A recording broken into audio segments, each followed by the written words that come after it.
गुजरात के अहमदाबाद प्लेन दुर्घटना में जान गंवाने वाले मृतकों के परिवार से आज गृह राज्य मंत्री हर्ष संघवी ने मुलाकात की। अहमदाबाद विमान दुर्घटना के बाद शोक की लहर पूरे गुजरात में फैल गई है।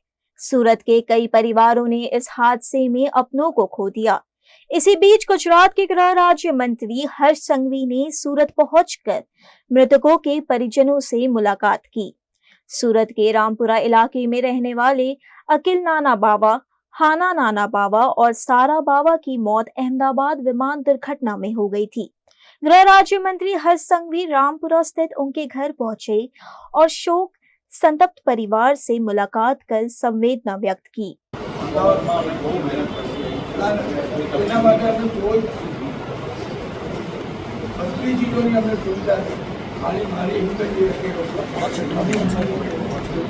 सूरत शहरना नाना बावा परिवारना एक मोटा दीकरा જે વર્ષોથી યુકે ખાતે રહે છે, પિતાને સરપ્રાઈઝ આપવા મળવા માટે ઇન્ડિયા આવ્યા હતા।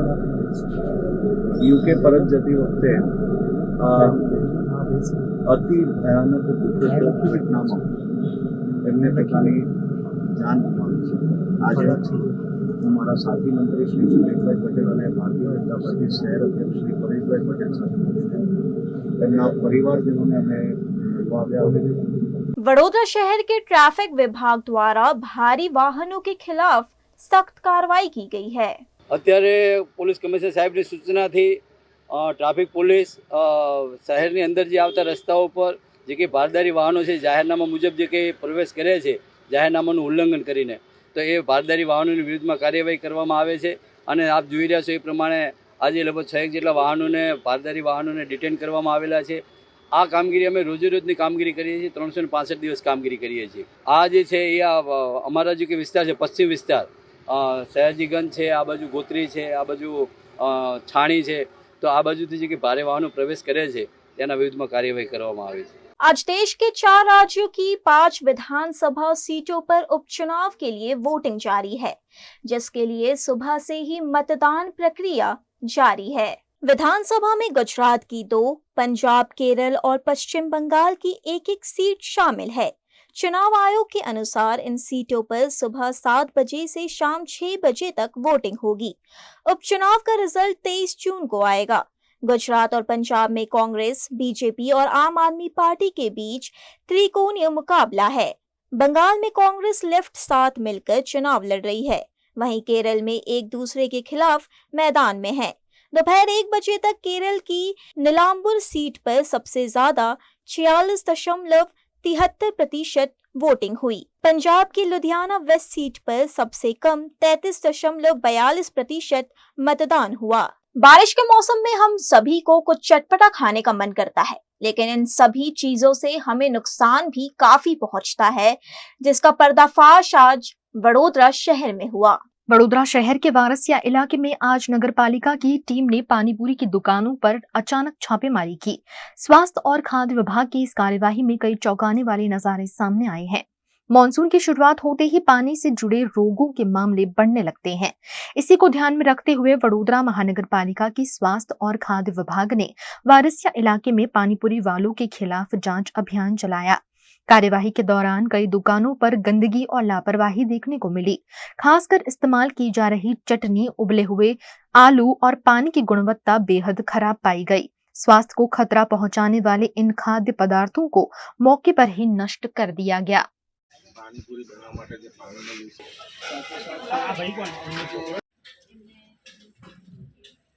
પાણીપુરી બનાવનાર વ્યક્તિઓ જે છે લારી એ લોકો જે સાંજે લારી બહાર કાઢે છે એ લોકો ઘરમાં પાણીપુરી એનો મસાલો વગેરે બનાવતા હોય છે। એનું અત્યારે ચેકિંગ ચાલી રહ્યું છે।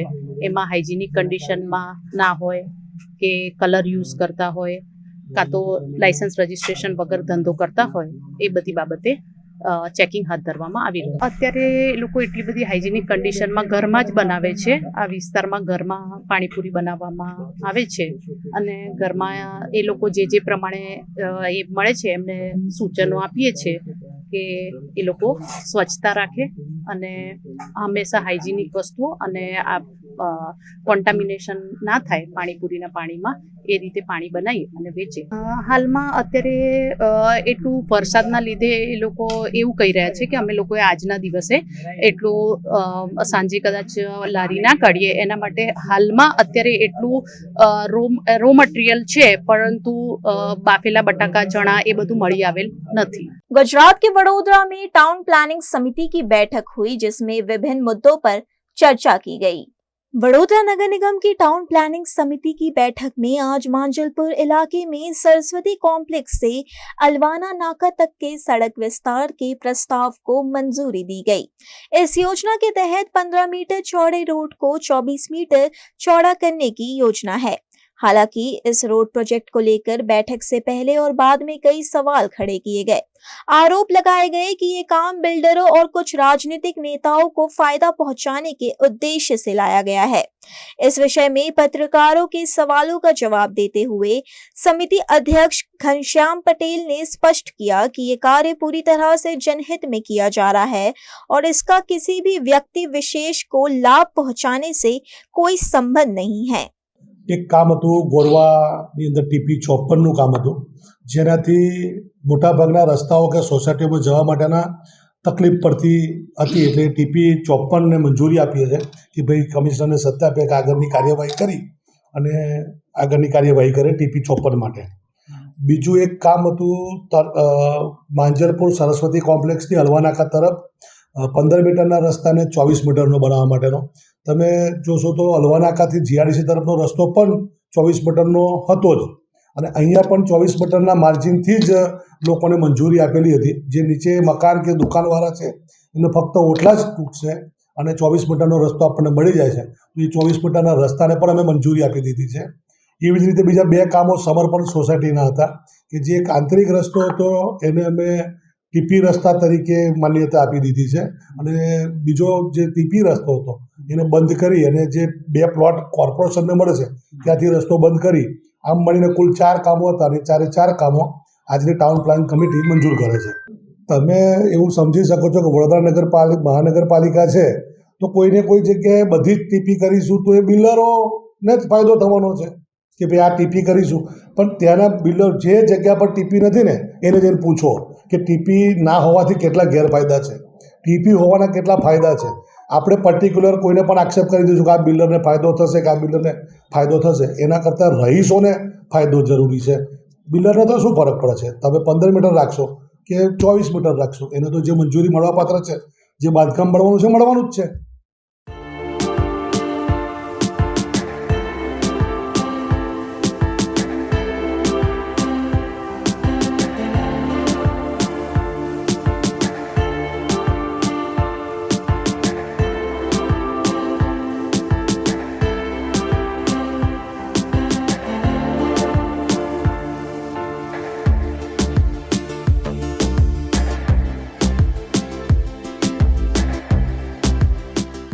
भारत ले रहा है इलेक्ट्रिक अंगड़ाई. क्यों ना हम साथ चले, साथ चले, साथ बढ़े, साथ बढ़े, देश मेरे, देश मेरे. देश को ले जाए नई दिशा की ओर.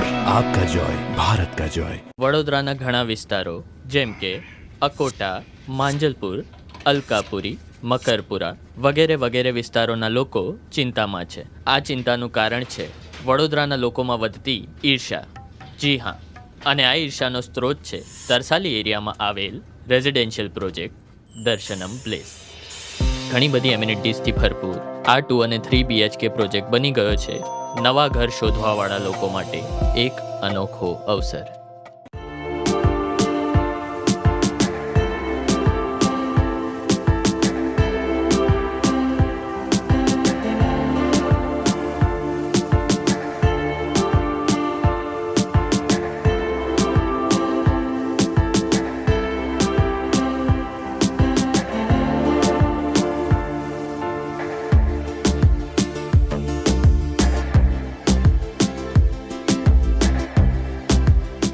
भारत ले रहा है इलेक्ट्रिक अंगड़ाई. क्यों ना हम साथ चले, साथ चले, साथ बढ़े, साथ बढ़े, देश को ले जाए नई दिशा की ओर। आपका जॉय, भारत का जॉय। गुजरात में मॉनसून की धमाकेदार एंट्री हो चुकी है, जिसका असर कई शहर जिलों में देखा जा रहा है। गुजरात में आखिरकार मॉनसून ने आधिकारिक तौर पर दस्तक दे दी है। मौसम विभाग ने राज्य के कई इलाकों में अगले 7 दिनों के लिए बारिश का पूर्व अनुमान जारी किया है। कहीं रुक रुक कर तो कहीं मूसलाधार बारिश का दौर जारी है। मौसम विभाग ने आज नवसारी, वलसाड़, डांग, दमन और दादरा नगर हवेली जैसे दक्षिणी गुजरात के इलाकों के लिए रेड अलर्ट जारी किया है। इसके साथ ही अहमदाबाद और उसके आसपास के क्षेत्रों में भी भारी बारिश की संभावना जताई गई है। अब तक पूरे राज्य में सीजन का औसतन 107.9 मिमी बारिश दर्ज की जा चुकी है। आज का जो फोरकास्ट है, आने वाला अगले 7 दिन तक दोनों क्षेत्रों में, गुजरात रीजन और जो सौराष्ट्र कच्छ रीजन, दोनों क्षेत्रों में हल्की से मध्यम बरसात का संभावना है। इसमें आज का जो फोरकास्ट है, वाइड स्प्रेड का डिस्ट्रीब्यूशन रहेगा रेनफॉल के दोनों क्षेत्रों में। और जो हेवी रेनफॉल का वार्निंग है, इसमें जो गुजरात क्षेत्र रीजन है, इसमें 7 दिन के लिए ही हम लोग मतलब 19 से लेकर 25 जून तक हेवी रेनफॉल का वार्निंग दिया गया है। पहला दिन heavy to very heavy with extremely heavy rainfall का वार्निंग है। इसमें जो डिस्ट्रिक्ट आ रहा है रेड वार्निंग के साथ, नवसारी, वलसाड़, दमन, दादरा नगर हवेली एंड डांग, इसमें रेड कलर के साथ extremely heavy to very heavy with extremely heavy rainfall का वार्निंग दिया गया है। और heavy to very heavy rainfall जो ऑरेंज वार्निंग के साथ जो डिस्ट्रिक्ट आ रहा है, इसमें 9 डिस्ट्रिक्ट आ रहा है। इसमें जो डिस्ट्रिक्ट दाहोद, महासागर, बहराइच, सूरत, तापी 5 डिस्ट्रिक्ट आ रहा है। और हेवी रेनफॉल जो येलो वार्निंग के साथ दिया गया है, इसमें 9 डिस्ट्रिक्ट आ रहा है। गांधीनगर, अहमदाबाद, अरावली, खेड़ा, आनंद, पंचमहल, बड़ोदरा, छोटा उदयपुर और नर्मदा, इसमें येलो वार्निंग के साथ हेवी रेनफॉल का वार्निंग दिया गया है। सौराष्ट्र कच्छ में हेवी रेनफॉल का वार्निंग दिया गया है। इसमें जो डिस्ट्रिक्ट आ रहा है, अमरेली, भावनगर, गिर सोमनाथ, बोटाड एंड दीव में आज के लिए ये हेवी रेनफॉल का वार्निंग है। मतलब heavy to very heavy with extremely heavy rainfall का जो डिस्ट्रिक्ट हमने बताया, according to that red, orange और येलो वार्निंग के साथ दिया गया है। और जो सौराष्ट्र कच्छ के लिए हेवी रेनफॉल का वार्निंग आज है, मतलब 19 जून। फिर 20-21 के लिए कोई हेवी रेनफॉल का वार्निंग नहीं है। 22, 23, 24, 25 के लिए फिर हेवी रेनफॉल का वार्निंग है। और गुजरात रीजन में भी अगले 7 दिन के पहले बोले हैं, अगले 7 दिन तक हेवी रेनफॉल का वार्निंग है। और जो थंडरस्टॉर्म वार्निंग है, अगले 5 दिन तक दोनों क्षेत्रों में, सारे जिला में थंडरस्टॉर्म का विथ लाइटनिंग का वार्निंग है। और विंड स्पीड जो रहेगा 30 to 40 किलोमीटर प्रति घंटा में रहेगा। और फिशरमैन वार्निंग दिया गया है। गुजरात की जो तटीय क्षेत्र है, उत्तर और दक्षिण गुजरात तटीय क्षेत्र, डे 1 से लेकर डे 3, मतलब 19, 20, 21 जून आपका दोनों क्षेत्रों में रहेगा। और पहला दिन जो है 19 जून, विंड स्पीड जो रहेगा 45 to 55 kilometre, gusting to 65 kilometre प्रति घंटा में रहेगा। इसके साथ हाई सी का कंडीशन रहेगा वेव के साथ। और जो अगले दिन है डे 2, डे 3, थोड़ा विंड स्पीड कम होगी, 40 to 50 किलोमीटर और गस्टिंग 60 किलोमीटर प्रति घंटा में रहेगा अगले 2 दिन 20-21। और जो उत्तर तटीय क्षेत्र है गुजरात की, इसकी ऑफ एंड ऑन जो तटीय क्षेत्र है नॉर्थ गुजरात की, डे 4 एंड डे 5 में भी वार्निंग है। जो हमारा मछुआरे भाई के लिए 40 से 50 किलोमीटर प्रति घंटा के साथ गस्टिंग विंड रहेगा, 60 किलोमीटर प्रति घंटा में रहेगा। ईरान इजराइल जंग में कई बेकसूर लोगों को इस जंग का हिस्सा बनना पड़ रहा है। ऐसे में ईरान में फंसे भारत के छात्रों को भारत वापस लाया जा रहा है। ईरान में फंसी कश्मीर की पहली MBBS छात्रा सबा रसूल को भारत सरकार के विदेश मंत्रालय द्वारा ऑपरेशन सिंधु के तहत सुरक्षित देश वापस लाया गया है। अब सबा अपने घर श्रीनगर पहुंच चुकी है। ऑपरेशन सिंधु के तहत ईरान से भारतीयों को निकालने का अभियान शुरू किया गया। इसी अभियान के तहत सबा रसूल को भी सुरक्षित ईरान से बाहर लाकर भारत लाया गया। सबा की वापसी से उनके परिवार और स्थानीय लोगों में राहत और गर्व का माहौल है। One question for our CM. Umar Abdullah Sahab, if his own sons would have been in this condition, they would have been traveling continuously for 4 days. Would have we done same? Would have we sent the same buses for them as well? Please answer this honestly. We want to know. We really want to know. Gujarat में आज विधानसभा उपचुनाव को लेकर मतदान किए जा रहे हैं। विसावदर विधानसभा सीट के लिए भी मतदान प्रक्रिया जारी है। गुजरात की विसावदर विधानसभा सीट पर उपचुनाव को लेकर आज मतदान हो रहा है। दोपहर 3 बजे तक 47.67% मतदान दर्ज किया गया है। पूरे क्षेत्र में मतदान शांतिपूर्ण माहौल में चल रहा है और मतदाताओं में खासा उत्साह देखने को मिल रहा है। विसावदर 87 विधानसभा सीट पर हो रहे उपचुनाव में आज सुबह से ही मतदाता बड़ी संख्या में मतदान केंद्रों पर पहुंच रहे हैं।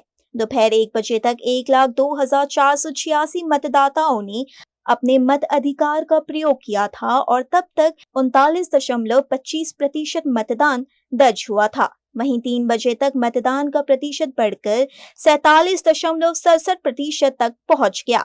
मतदान केंद्रों पर लंबी कतारें दिखाई दी, जिसमें महिला और बुजुर्ग मतदाताओं की भागीदारी भी उल्लेखनीय रही। જે વિસાવદર વિધાનસભાની પેટા ચૂંટણીમાં મતદાન યોજાયું છે, મેં મારા બૂથ ઉપર આણંદપુર ગામે મારા મતનો સહી અધિકારનો ઉપયોગ કરેલ છે। વિસાવદર મત વિસ્તારના તમામ નાગરિક ભાઈઓ, ખેડૂત ભાઈઓ તથા બહેનોને અમે પહેલેથી જ અપીલ કરી છે કે આપણો એજન્ડા છે કે 800 દિવસની અંદર 1000 કરોડ રૂપિયાના વિકાસના કામો અહીંયા પ્રસ્થાપિત થાય અને આપણા મત વિસ્તારને વિકાસની રાજનીતિ સાથે જોડીએ। એ દિશામાં આજે 157 ગામે ગામથી લોકોનો ખૂબ જ ઉત્સાહ છે અને મને આશા છે કે 25,000થી પણ વધારે મતોથી ભારતીય જનતા પાર્ટીનો વિજય થશે। નકારાત્મક રાજનીતિ કરનારાઓને વિસાવદરના મતદાર ભાઈઓ સબક શીખવાડશે અને અમારો મત વિસ્તાર એ શાંતિપ્રિય અને ખેતી કરી અને મહેનત કરી અને કરનારા અમારા મત વિસ્તારના ભાઈઓ બહેનોમાં અમારા વિસ્તારમાં કોઈ અશાંતિ ન ફેલાવે બહારથી આવીને એના માટેના મત આપી અને ભારતીય જનતા પાર્ટીનો જ્વલંત વિજય થવાનો છે। દરેક ગામડે ગામડે એવો પ્રતિસાદ મળી રહ્યો છે કે હવે માત્ર 2.5 વર્ષ જેટલો સમયગાળો બાકી છે। એમાં અમારા ઘણા બધા મુદ્દાઓ જે છે, દાખલા તરીકે સૌની યોજનાના પાણીને ચેકડેમ સુધી પહોંચાડવું, નવા અમારા 3 ડેમો છે એ અમારા મત વિસ્તારમાં સ્થાપિત કરવા, પરબનો અષાઢી બીજના મેળાને રાષ્ટ્રીય ફલક ઉપર જે રીતે ઘેડમાધુપરમાં છે એ રીતે લઈ જવો, સાસણમાં જે રીતે સિંહ દર્શન થાય છે એ રીતે અમારા ગીર બોર્ડરના ગામડાઓમાં રોજીરોટી મળી રહે એ પ્રમાણેના પ્રયત્ન કરવા, અમારા યુવાન ભાઈઓ માટે મોટું સ્પોર્ટ્સ કોમ્પ્લેક્સની સ્થાપના કરવી, આ બધા મુદ્દાઓને સાથે લઈ અને ખાસ કરીને ખેતી ક્ષેત્ર સાથે અમે જોડાયેલા છીએ। ત્યારે અમારા મત વિસ્તારમાં પ્રાકૃતિક ખેતી કૃષિ યુનિવર્સિટીની સ્થાપના થાય અને ખેડૂતો છે એ પ્રાકૃતિક ખેતી અપનાવે એ માટેના અમારા જે પ્રયાસો છે એને જ્વલંત ગામડે ગામડે ખૂબ જ સકારાત્મક રીતે પ્રતિસાદ મળી રહ્યો છે। गुजरात के मेहसाना में कड़ी विधानसभा सीट को लेकर मतदान किए गए हैं, जहां एक मतदाता लोगों के लिए मिसाल बन गया। गुजरात के मेहसाना जिले की कड़ी विधानसभा सीट पर उपचुनाव में जहां पूरे क्षेत्र में मतदान शांतिपूर्ण चल रहा है, वहीं लोकतंत्र के इस पर्व में एक खास दृश्य देखने को मिला। ऋत्विक परमार नामक युवक अपनी शादी के दिन दूल्हे की वेशभूषा में वोट डालने पहुंचा और सभी के लिए मिसाल बन गया। बता दें कि कड़ी विधानसभा सीट पर दोपहर 3 बजे तक 46.33% मतदान दर्ज किया गया है। मतदान प्रक्रिया शांतिपूर्ण ढंग से चल रही है और मतदान केंद्रों पर अच्छी खासी भीड़ देखी जा रही है। कड़ी विधानसभा को लेके अभी उपचुनाव चल रहा है। अभी कड़ी में हम खड़े हैं, यहाँ पे आप देख रहे हैं कड़ी विधानसभा उपचुनाव के लिए सुबह 7 बजे से शाम 6 बजे तक मतदान हो रहा है, जिसमें कड़ी शहर में 54 मतदान केंद्र, कड़ी तालुके के 110 गाँव में 240 मतदान केंद्र तथा जोटाणा तालुका के 10 गाँव में 106 संवेदनशील मतदान केंद्रों पर विशेष पुलिस सुरक्षा तैनात की गई है। इस सीट पर बीजेपी के राजेंद्र चावड़ा, कांग्रेस के रमेश चावड़ा, आम आदमी पार्टी के जगदीश चावड़ा, डॉक्टर गिरीश कापड़िया, जयेंद्र राठौड़, प्रवीण चौहान, कमलेश मकवाणा और दशरथ मकवाणा के अलावा 8 उम्मीदवार मैदान में है, जिनकी किस्मत ईवीएम में कैद हो जाएगी। राजनीतिक दलों और सिस्टम में इस बात की चिंता थी कि अगर मानसून के दौरान बारिश हुई तो मतदान प्रभावित होगा। हालांकि मौसम विभाग के पूर्वानुमान अनुसार गुरुवार को कड़ी इलाके में बारिश की संभावना बेहद कम है। उल्लेखनीय है कि कड़ी विधानसभा को अनुसूचित जाति के लिए आरक्षित सीट घोषित की जाने के बाद अब तक 3 चुनाव चुके हैं। वर्ष 2012 में हुए पहले चुनाव में कांग्रेस के रमेश चावड़ा ने भाजपा के फिल्म कलाकार हेतु कनोडिया को हराया था। उसके बाद 2017 के चुनाव में भाजपा के करसन सोलंकी ने कांग्रेस के विधायक रमेश चावड़ा को हराया था, जबकि कांग्रेस ने प्रवीण भाई परमार को टिकट दिया, जिसमें भाजपा ने 7,746 वोटों से जीत दर्ज की थी। लेकिन विधायक करसन सोलंकी की अस्वस्थता के कारण मृत्यु हो जाने के कारण यह उपचुनाव कराया गया है, जिसमें भाजपा ने राजेंद्र चावड़ा को मैदान में उतारा, जो 35 साल पहले जोटाना सीट से चुनाव लड़ चुके हैं। ऐसे में मुकाबला तब और भी वास्तविक हो जाएगा जब कांग्रेस ने पुराने जोगी रमेश चावड़ा को मैदान में उतारा है। गुजरात के वडोदरा के खानपुर गांव में सरपंच पद को लेकर तैयारियां जोरों पर है। वडोदरा के पास स्थित खानपुर गांव में सरपंच पद के चुनाव को लेकर चुनावी माहौल पूरी तरह से गर्मा गया है। आज गांव में सरपंच पद की उम्मीदवार कंचन पाटनवाड़िया की एक भव्य रैली निकाली गई, जिसमें गांव वालों का उत्साह देखने लायक था। गांव के विभिन्न हिस्सों से गुजरती इस रैली में महिलाओं, युवाओं और बुजुर्गों की भी मौजूदगी रही, जिससे साफ जाहिर होता है कि गांव में कंचन बेन को लेकर अच्छा समर्थन है। खानपुर ग्राम पंचायत इलेक्शन में कंचन बेन महेंद्रभाई पाटणवाड़िया जेमનું નિશાન છે સ્ત્રી, એમને વોટ આપી અને ખાનપુરમાં વિજય બનાવે, એની સાથે અમારો આખો વોર્ડ છે, બધા એક પછી એક બધા વોર્ડમાં છે અને વિજયની અમે ફૂલ અપેક્ષા રાખીએ છીએ। અમે વિકાસ અને વિશ્વાસ સાથેના કામ કરવાની પૂરેપૂરી તૈયારી રાખી છે અને જનતાને અમે એટલી ખાતરી આપીએ છીએ કે અમે જીતીશું તો અમે ગામ માટે સારામાં સારા કામ કરીશું અને એમના વિશ્વાસ પર આવીશું। ગુજરાતમાં ગ્રામ પંચાયતોની ચૂંટણીનું જ્યારે જોર પકડ્યું છે ત્યારે વડોદરા તાલુકાના ખાનપુર ગામમાં આજે સરપંચની ભવ્ય રેલી નીકળવામાં આવી છે। કંચનબેન પાટણવાડિયા અમારા ઉમેદવાર છે સરપંચના, જોડે 6 સભ્યો વોર્ડનું ઇલેક્શન લડે છે, 5 સભ્યો। હવે ખાનપુર ગામમાં બેઝિક સુવિધાઓ બધી આપેલી છે, પણ થોડા પ્રશ્નો છે એ કંચનબેન અને એમની ટીમ બધી પૂરી કરશે, ખાનપુર ગામમાં એવી આશા રાખીએ છીએ। કંચનબેનને જંગી બહુમત મળે છે ગામમાં જ્યારે નીકળે છે ત્યારે, અને સારા વોટ મળશે એવી અમને આશા છે। કંચનબેન ભવ્ય વિજય કરશે। 25 તારીખે કંચનબેનનો જ ખાનપુર ગામમાં વિજય થશે અને જુલુસ નીકળશે।